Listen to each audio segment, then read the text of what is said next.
In this video, you'll learn how to connect Calendly to Webhooks using authentication. This process allows you to receive real-time updates from Calendly whenever certain events occur, enhancing your system's integration capabilities. Begin by accessing your Calendly account. Once logged in, navigate to the integration section, which is typically found in the main menu. From there, locate and select API and Webhooks. This area contains the settings necessary for configuring Webhooks. Next, under the Personal Access Tokens subsection, you will see an option labeled Get a Token Now.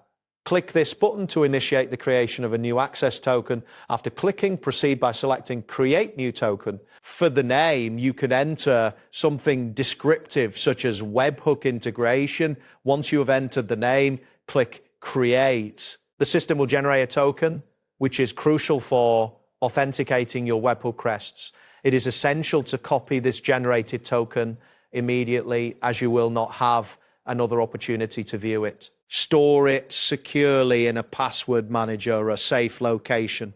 After securing your token, return to the API and Webhooks section.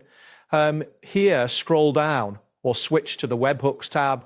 Within this section, you will find the option to create webhook subscription. Click on this option to start configuring your webhook. In the configuration form that appears, you will need to fill in several fields.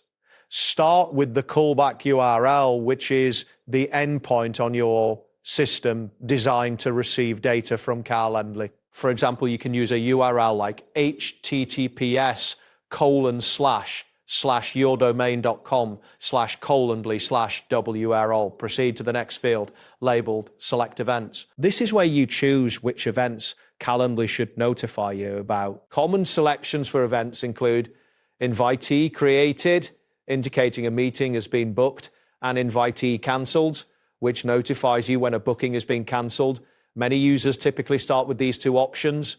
Next, you will need to set the organization or user scope. Here, you can select user for personal bookings or organization for team or round-robin events. If you are managing a round-robin team, select organization. Once you've completed the configuration, click the Create Web button to finalize the setup. Calendly will now send real-time post requests to your specified callback URL whenever the selected events occur, ensuring your system is updated with the latest information. That wraps up today's guide. Thanks for watching, and catch you in the next tutorial.